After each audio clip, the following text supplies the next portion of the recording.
Hey guys, welcome to another video. So today we're going to be covering the ultimate landscaping marketing system. I'm going to be honestly just breaking down everything that we do currently for our clients, how we do it. I'll be sharing types of ads that we run, how we run the ads, landing page structures, everything we do to ensure that we're getting them a healthy amount of leads and more importantly, estimates on their calendar so they can go out and close more jobs. Okay, and this is a system we've used to generate in the last couple of months about $2.5 million in quotes for our clients, and it's a very consistent system. It works time and time again, and by now is very, very, very reliable. So with no further ado, let's get started. Okay, so take out a pen and paper, take some notes, and I'll show you how to run a great marketing system for your business. So we have our screen here, and I thought the best way to kind of start this process is going to be by phases.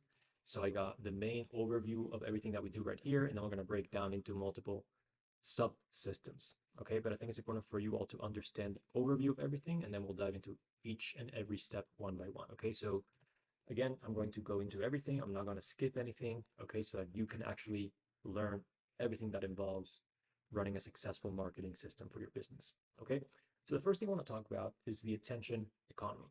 Okay, so I believe that honestly, since the very beginning of time, the success of business came from attention. Okay, if you had people's attention, you could very easily turn that into cash. Okay, of course, if you knew what you were doing, if you were unaware about how to turn that attention into money, then you obviously would not be able to. But if you pay close attention to the most successful businesses right now, they're all backed by a brand. Okay, if you look at, you know, Dwayne Johnson, Kylie Jenner, those all those people, they launched brands and businesses and grew incredibly quickly, mainly because they had a brand. So they took all the attention that they had with their brand and just immediately turned it into cash. Okay, and that's what I'm going to show you how to do. Obviously, I'm not telling you you're going to be a billionaire just for implementing this. What I'm saying is that if you follow these steps, you'll be able to, number one, create attention for your business and then turn that attention into cash pretty consistently. Okay, so let's just dive into it here so you guys can start learning some cool things. So some of you may already be familiar with this structure. This is called a marketing funnel, a sales funnel, whatever you want to call it. Um, and some of you will not be familiar. That's totally fine. I'll explain every step, of course. But it all starts like this. At the very beginning, traffic, there's going to be a lot more people, a lot more attention. And as you continue down this process, it's going to be less and less, mainly because not everybody is ready to become a customer. Okay, only 3% of the market at a specific time is really looking to start. Okay, and that's something that is seen across multiple markets. It's normal, it's not bad by any means. It just is what it is. So naturally, a lot less people are going to buy compared to people that are looking at your business, right? Naturally, it's obvious. But let's go step by step into each process on how to create traffic, how to turn that traffic into qualified leads, and then how to turn those qualified leads into booked estimates, okay? And of course, sales, I'm not going to be covering in this video. That'll be a different video that I do later on. So if you want to know when I put that out, make sure to subscribe down below. But if we go here into the traffic, there's two systems really that you want to implement to generate traffic for your business. So we got the organic system and the paid ad system. So let's dive into each one of them individually. The first one is the organic system. Okay, now as you guys already know, it all starts with content. You got to be posting content, and I'll show you guys what type of content to post in just a second. But the main thing, the biggest thing really when it comes to organic marketing is consistency and commitment. Okay, I put here that 6 to 12 months, that's pretty much what you want to expect for it to take before you start seeing any type of success. Because I'm sure some of you think that you're going to start posting content, and because you're starting to post content, you're going to start getting a lot of leads organically. And that is not going to be the case. Okay, for most of you, that will never be the case. Um, some of you may post a really good video that will get traction, and from there you get a ton of leads, but it's extremely rare that that happens within the first month or 2 months. Okay, so if you are going to try and build up an organic marketing system for your business, you need to be ready to commit for the long term. Okay, so expect for it to take anywhere between 6 to 12 months before you start seeing any sort of return from your efforts. Again, it can happen faster, but just expect to take longer than you're thinking it would. Okay, so the way it works, just to kind of briefly run through it, you're going to post content that builds trust with your audience, that builds your audience, also attracts new people into your business. From there, people that like your content are going to become your followers. And then those followers over time, as they're looking to do a project, will reach out to you with a message like, hey, can I get a quote on something? Okay, once that happens, you're going to ask them questions to qualify them. And if they're qualified, you continue on to the next few steps, which we'll cover later on in the video. Okay, now the question is, what type of content do you want to actually post? So there's two types of content you want to make sure you always hit. So number one is growth content, and number two is nurturing content. Okay, so growth content is all about growing your page, your following, and just attracting more people into your business. Okay, and nurturing is obviously just nurturing that audience, so building trust, familiarity, and making sure people like you, because that's a huge part of social selling. Okay, now the types of content you want to use when you're trying to grow are the following, and of course there's a lot more. I would focus on a few that you guys can easily follow. Number one is transitions. This is before and after of the projects you're doing. Simply like a quick video of the area before you start the job. Then record a quick video afterwards, add a cool transition in between, and add some cool music, and that's it. Do not overcomplicate it unless you are really focused on it and have the time. You don't need to spend hours editing content. That's not your job. So maybe even hire an editor. That's an option as well. Trends. So trends are great because it'll help people resonate with your content based off other things they've seen. Now, a huge mistake I see here with other landscape contractors is that they try to do trends, but they're so focused into the landscape industry that they don't really attract a new audience of homeowners. They attract more landscape contractors, right? And the truth is that most of you are not trying to get more followers or landscape contractors. You're trying to get more followers who are homeowners that can potentially be interested in completing a job sometime in the future. Okay, so you need to make sure that anytime you create content is tailored for your ideal customer, okay, not yourself. Okay, that's a huge, huge, huge thing I see online, and not many people are doing it right. So do keep that in mind. Next up is time lapse. So time lapse. So it's super simple. Just put up either a GoPro or your phone if you can on a tripod, leave it there while you or your guys work, and just speed it up a lot. Put some cool music on the background, and just post that. Super simple. And then audio trends. And I like this because it's super easy to get ideas. Because actually, if you go to Instagram and you go before you're about to post a video, there's this like sound badge. If you click there and scroll all the way down after all their suggested songs, you're gonna see audio trends. And from there, you can just click different audios and you'll get a ton of ideas of videos you can post. And those usually do very well because the audio, like Instagram knows that audio is being used often. So it's kind of giving you a signal of like, hey, this is working really well right now. So you want to take advantage of that. Next up, we have nurture content. So this is all about building up that trust and authority in the market so that when people are ready to start, they know they can trust you specifically to complete the job. So the first one I like to do is project walkthroughs. Now, project walkthroughs can also work for growth if they're like a super nice project, okay? But your focus for walkthrough should be about nurturing and building up trust and authority. So essentially, once you complete a job, just make it a habit of recording the end result, and you will break down each step. So here we added turf because XYZ, and here we added a fireplace because the client loves to host people and have like, I don't know, like barbecues or whatever. Okay, so give reasons, make it more personable, and don't just say, oh, we added this here and that there, and that's it. Give it a reason why. Why did someone add that there? Or we added this trees because they want privacy, right? So connect it to problems people could have while watching the video. Then you have transitions, same thing as growth. It's just it works for both because you're kind of showing your after, right? And your result, and that naturally builds trust with people.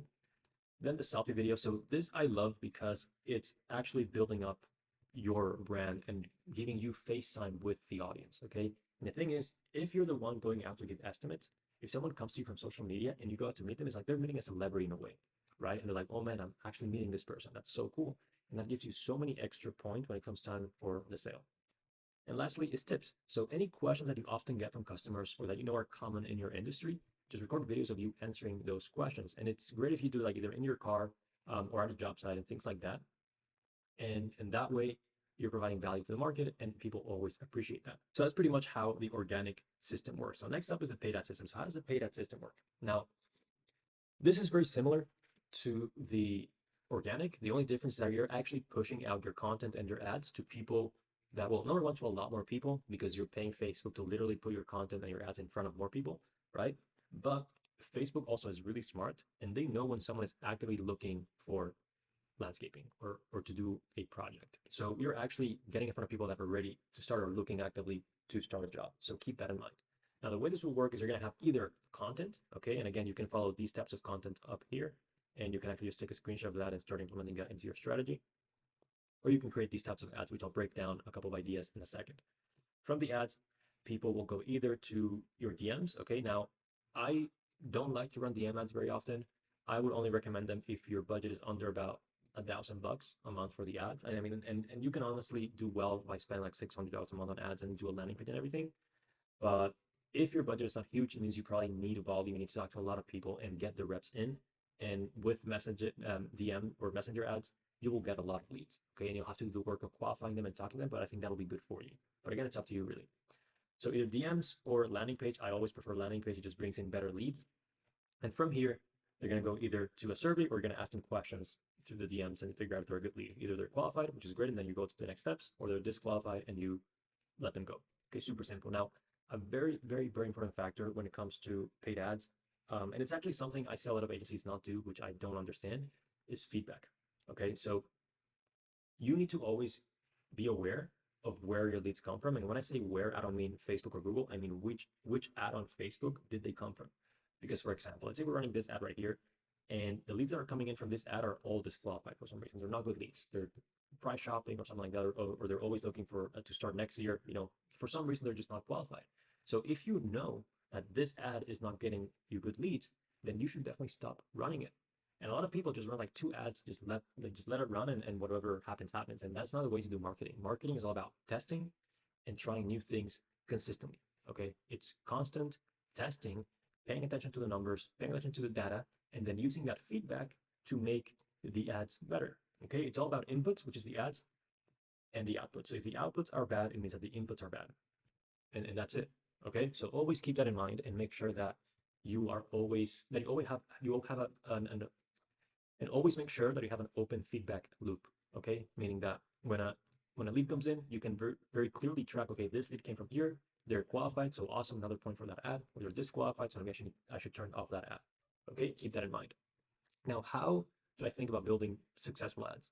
So these are some examples, but I just want to like simplify for you guys. So there's multiple ways you can run ads. So one is a simple photo of your project. These can work very well, especially if they're like really beautiful projects. Okay, they attract a lot of attention. But something I've noticed is that the most successful photos that we've run are, it's very sunny. There's green in the picture, right? It's just very attractive, very natural. And for some reason, people love that. Okay, so if you're trying to run an ad with a photo that's like super dark, a lot of shadows and stuff, it probably won't do as well than a photo like this one. Okay, then another thing like this that is like collages and things like that, just showcasing multiple projects or the same project, just multiple photos at different angles. And then with a call to action or an offer in the center, that works really well as well. And one that is really good. So if you're having trouble with quality and for some reason your leads are not qualified most of the time, try running an ad that has a price, a starting price. Because if, for example, you say your starting price is $12,000, people that can't afford that are simply not going to interact with the ad. They'll say, oh, that's too expensive, and keep on scrolling, which is fine because we only want the people that are able to afford that price or more. So if someone is willing and able to invest $12,000 or more into their project, they're definitely going to click on the ad if they're looking for a quote, of course. Okay. Now, once you get this part of this in place, you're generating traffic, the next step is to make sure you're getting qualified leads. So let's talk about how we qualify our leads and how you can qualify your leads by using a similar system than ours. So we're going to start off with this whole system right here, and then we're going to landing page optimization. And I'll break down exactly how we organize our landing pages, how we build them out, so you can copy our structure and use it for your own business, okay? So the way this works is obviously the lead is going to come in either through SEO, through content, through Facebook ads, Google ads, whatever it is that you're running, doesn't matter, but it's going to come in. And there's 2 ways to qualify them, either through a qualification survey, which will be on the landing page, or through an assessment call. Now, these 2 things are going to be pretty much the same. It's just how you're qualifying the lead pretty much, but it's the same question, same process. Okay. Now, after that, if they're qualified, great. You add them as any opportunity in your CRM because you want to keep track of your business and what's happening in the pipeline, and you try to book them in for an estimate. If they're disqualified, then you just don't book them in. You give them an excuse like, hey, our next start date is in like 6 months to a year, and you move on. Okay. Now, to qualify leads, I like to focus mainly on 3 areas. Okay. But if you have more things you need to qualify for, then of course you add your own questions. It's totally fine. But the first thing obviously is location. You want to make sure that the leads that come in are in an area that you can service, because if you can't service that area, then you're just wasting your time. Then budget. So this can be done very differently. Okay. So the best way I believe is, so the best way to ask this question is to give a ballpark. Just ask them details about what they want, and just give them a ballpark. Say, hey, yeah, based on my experience and what you've said, I think this is probably going to go from anywhere between X or Y. How are you feeling about that? Okay, and if they say, yeah, it's way too expensive, that's what out of my budget, then you know that it's probably not going to be a good fit. Now, of course, ask follow-up questions and figure out why, because sometimes maybe they just don't know what they want and they need your help to figure it out, and then you can come to a project that they can actually afford. Okay, But you just want to make sure that when you do spend time building out a quote, they won't just come back and tell you, hey, that's just too expensive and I don't want to do it. Okay. You got to protect your time. And lastly, beliefs. Okay. So you want to know if they're going to go after multiple quotes, if they're getting multiple quotes even. And if they are, you want to figure out, okay, how are you going to select? Are you going strictly for the cheapest one? Or is there anything specific that you're looking for in the company you want to work with? Okay. And then you get an idea of what their beliefs are, what type of person they are, and if there's somebody you actually want to work with. Okay. Now, I do want to mention before we go into landing page optimization, barriers. Okay, so there's two levels of barriers. There's external barriers, which are barriers that are just kind of there naturally from your business, and then there's internal barriers which you are actively implementing. Okay, so external barriers, the best way I thought of explaining it is through content. So when a viewer, an audience member sees your content, it's either going to repel them, which means they're going to unfollow you and not do business with you, or it's going to resonate with them. They're going to like the post. They're going to see more of your posts because of the algorithm, and then when they're ready, they're going to reach out and become a lead. Okay, so you need to be aware of the type of content you're putting out and make sure that it's built specifically to resonate with your audience. Okay, because you need to realize that before someone does business with you, they're going to do their due diligence and they're going to research you. So when they research you, if they see random photos of things that are maybe inappropriate or things that they don't agree with, then they're probably not going to follow through with the deal. Okay. So do keep in mind of what you're putting out there, even in your personal profiles. Just make sure that either it's private so that nobody that doesn't know you can see it, or that you are keeping a clean profile. Okay. Because that can definitely hurt your chance of closing someone if they start looking around and they see things that they don't like. Okay. The next level of barriers is internal. So internal barriers, again, are very specific, very direct barriers that you add for your business to make sure you keep certain people out. And you do this through a questionnaire or survey on your landing page, or the questions you ask on your assessment call to identify if they're disqualified or disqualified. Okay, if they're disqualified, again, you just discard them. If they're qualified, you talk to them and you log them in for an estimate. Super simple. Okay, now let's talk about the landing page, because I like to run landing page ads. I believe they just get you the best leads. So it's important to know how to properly build one so that you can host your questionnaire or survey in there for people to answer it. So let's zoom in here and let's break it down. So the most important part of any landing page is going to be what's above the fold. And above the fold means what people see before they start scrolling down. Okay. So you want to make sure that your call to action, your survey, and all the important things are above the fold so people can see it right away and interact with them right away. You don't want people having to scroll down and look around for the next step. You want it to be super clear so that they don't even have to scroll or look for more things unless they actually want to. So let's go deeper into this. So the way I like to do these landing pages is, number one, by having a banner at the top. And this pretty much is great real estate on your website to either you show social proofs like ratings on Google, reviews you have, maybe even an offer that you're running, or just a simple call to action like, hey, claim your free estimate in the survey below. Okay. So don't waste this putting something that's obvious. Use it for something that will get people or make people more likely to go to the next step. Okay. Under here, of course, you got to have your logo. You want to make sure your landing page is branded for your business. Okay. Because you want your logo to be consistent across every single step of the sales process. And of course, you want to add your phone number, because some people prefer to just give you a call, talk to you or your office, and then go from there rather than just fill out a survey. So again, just make sure you give them that option just in case. Then here you want to have a headline that essentially calls out what they want. So if you do specifically pergolas, for example, or outdoor kitchens, then just write something about those specific projects instead of a generalized landscaping offer. Okay, and then you want to add a subheadline here that adds on to your business and to your headline. Okay, so here we mentioned that we're in Miami, Florida, for example, and that we've been a company for 20 plus years, right? So those are small things that help people trust you more while they look at your landing page. Then of course, we're going to add benefits. This can be, ratings, efficient turnaround time, constant clear communication. You can add other things that you feel will be valuable to your leads. Then a customer review, again, to build trust, and project photos so that they can see the quality of your work right off the bat. Okay, and down here, we add some more social proof, okay, like the ratings we have online. And we have our survey. Now, our survey is super simple. You want to have the questions that you feel like need to be answered for someone to be qualified. Okay, and you can, there's ways for you to do, if they answer in a certain way, they're automatically disqualified, for example, but you don't need to get into that stuff yet. So just simply have a reason of why they need to fill it out. So in this case, claim your free estimate. Then what is your zip code? Again, a first question that is easy to answer, that you can just get started. And then the questions can get harder and harder as they continue. And I also like to add a progress bar down here because it actually makes people follow through more often, because they know more or less how much is left. So if they don't know how many questions are left, some people will just stop filling it out because they get tired, they get distracted, and just feel like, okay, it's too long, I'm going to stop. but by providing them a clear finish, right, they're more likely to actually complete the whole thing. And then a clear call to action to go into the next step. Okay, now do keep in mind that most people are going to see your landing page on their phones. Okay, most people are just on their phones, don't like, they won't just like be browsing on their computer.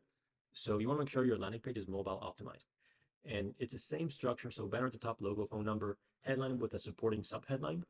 You got your survey at the top again, everything, all this above the fold. And then we got our benefits and a customer review. Okay, super simple, super straightforward, but it's effective. We get a conversion rate of between 7 to 10% on the clicks that land on this page, and that is really good for a landing page. Okay, so you gotta make sure you use something similar to this. All right. Now, once the lead comes in, the job is to book them in for an estimate. Now, most of our clients get their estimates booked 100% automatically. Once the leads get qualified, they just go directly booking an estimate. Our clients don't have to lift a finger. So let me show you how that looks like, or what that looks like. So once they fill out the survey, they're going to go to this booking page right here. So we got our banner, right? Same thing, just consistent across all the pages. Then your logo, of course, and the call to action, which is the headline, hey, pick a date and time for your estimate. So it's super simple. They click a date, you pick a time, and they book. And they go to a confirmation page, just let us know next steps and things like that. So again, pay attention to this. It's super simple. Got your social proof here. You got your project photos to show the quality of your work, and another customer review, again, to maintain that trust across the process. Now, if you are booking the estimate through a phone call, this is what you want to do. So once you finish asking them your questions and you find that they're a good fit for you and they could be a great lead, then just say, great. So do mornings or afternoons work better for you so that I can get some measurements for your quote? Okay, so make it super simple. Don't say, do you want to book in an estimate, right? Don't ask them a yes or no question because you don't want them to say no. Ask them, do mornings or afternoons work for you? Because then the only options in their head are mornings or afternoons. Okay, so there's a no is not even going to cross their minds. Okay, when they say mornings, for example, you're gonna look at your calendar, you're gonna see what your next availability is and say, cool, does Wednesday 9 a.m. work for you, or is 11 a.m. better? Again, instead of asking yes or no, like, hey, does Wednesday 9 a.m. work for you, yes or no, does 9 a.m. work or 11 a.m. work? Okay, so now the only options are 9 a.m. or 11 a.m. And some people will say, hey, actually neither of those work, how about 10 a.m., right? And that's fine. But you don't want to give them the option of saying no, okay? That way you're gonna get a lot more bookings in. All right, and the reason we do this is because we want you to take charge of your calendar. You don't want people randomly calling you and saying, hey, can you do this date, this time? Because if you say no, then that's a negative experience on their end. Okay, I mean, it's not a horrible experience, it's fine, but you want it to be as smooth as possible. And since you know when you're available or not, you can easily give them multiple options right off the bat and use that to book them in for an estimate. Okay, and look, I know this is a lot of things, but I assure you that this can work extremely well if you follow it. Okay, like I just showed you everything we do very clearly. I honestly just left no stone unturned. Like it's very clear what we do. The whole thing is here. So, I mean, if you need help with it, we do have a link down below where you can just learn more about our process of working with our clients, and you can apply to work with us. And if you want to do that, I'm happy to talk to you and see if we'd be a good fit. But this is all you need. Okay, so I would highly appreciate it actually if you guys would hit the like and subscribe button down below so that I know that you enjoyed this content and that you know when I share more videos like this one. Okay, I'm actually working on a lot of new things that will help you make a lot more money using certain marketing tactics. So keep an eye out for those, and I'll see you on the next one.